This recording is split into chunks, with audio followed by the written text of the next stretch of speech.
Desde que los reyes católicos otorgaran el título de ducal a la villa de Béjar, la intervención de la familia Zúñiga en el término fue decisiva.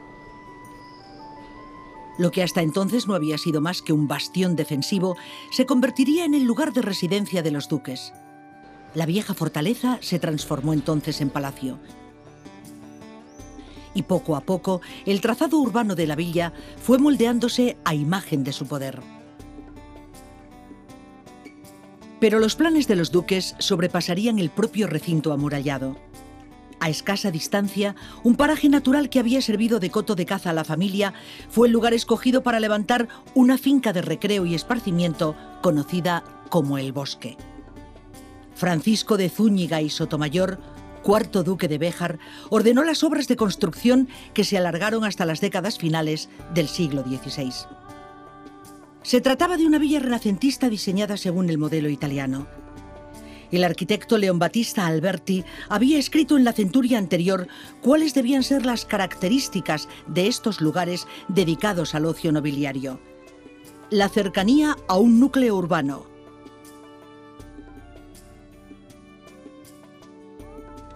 Una posición elevada con agradables vistas.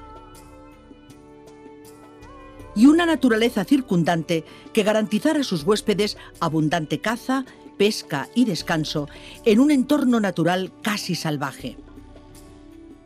Todo ello parece cumplirse a rajatabla en el diseño de El Bosque. No en vano, la villa se concibió como una manifestación más del poder de los duques. La finca se estructuró en diferentes terrazas escalonadas, disponiéndose escaleras y rampas para comunicar los diversos espacios. Todo el recinto se protegió con una cerca de piedra.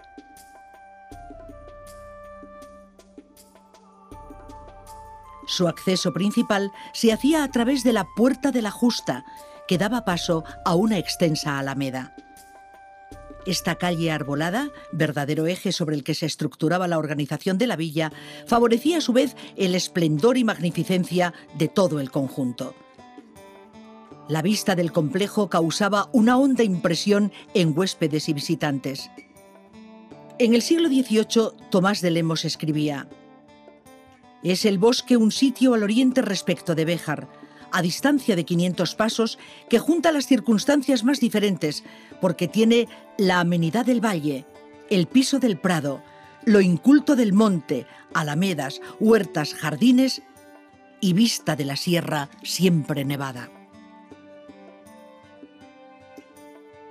Desde la alameda se accedía a la primera terraza, destinada a huerta ajardinada de cultivos combinados con árboles frutales, aportando variedad de colores y aromas.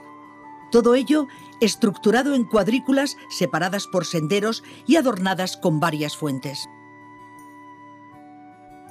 El siguiente espacio, originariamente, se diseñó como jardín geométrico de seto recortado, dividido en 4 cuadrantes y dotado también con surtidores en cada uno de esos cuadros, a los que se sumaba otro central.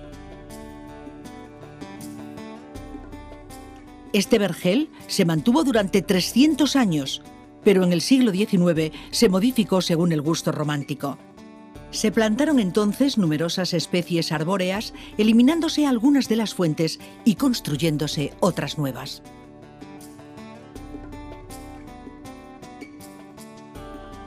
El espacio intermedio entre el vergel y el tercer rellano, la huerta de los Bojes, se ornamentó con arriates de setos.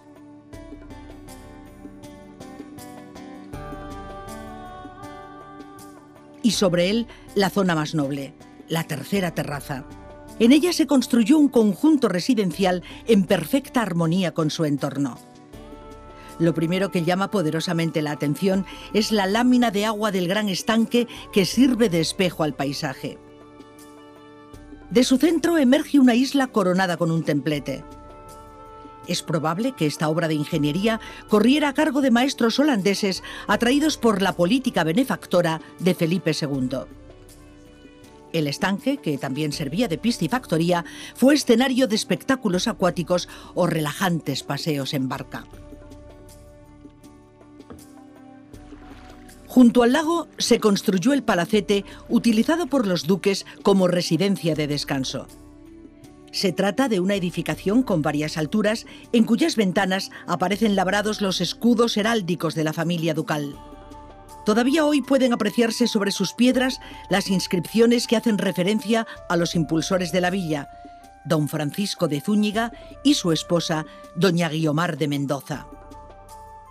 El resto del conjunto se completa con la llamada Casa del Bosquero, tal y como se conocía a los guardeses de la finca.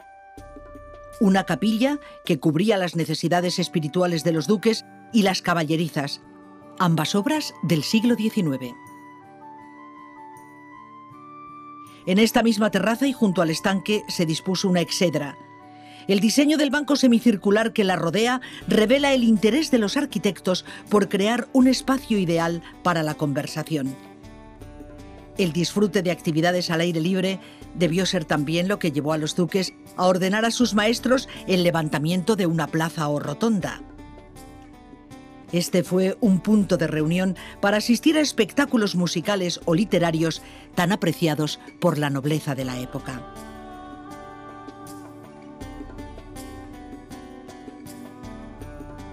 Si el estanque ocupaba un gran protagonismo en esta terraza residencial, no menos importante fue el murmullo y frescor que caños, regaderas y surtidores aportaban al conjunto.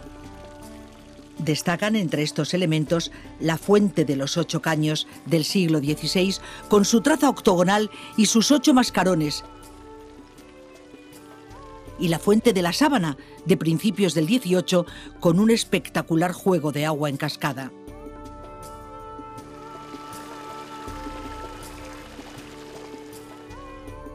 Por encima de esta terraza principal se sucedía otro espacio conocido como las Huertas de Arriba, y rodeando todo el complejo una notable extensión de prados y una porción de monte que en origen solo se componía de castaños, cuyo fruto permitía a los duques la cría de gamos y ciervos.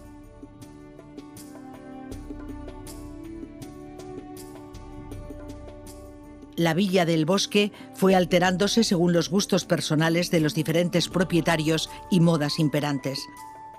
Desde 1999, esta finca de recreo es propiedad de la administración pública y su visita continúa causando al visitante una intensa expresión de asombro al encontrarse en un espacio prácticamente inalterado desde el siglo XVI.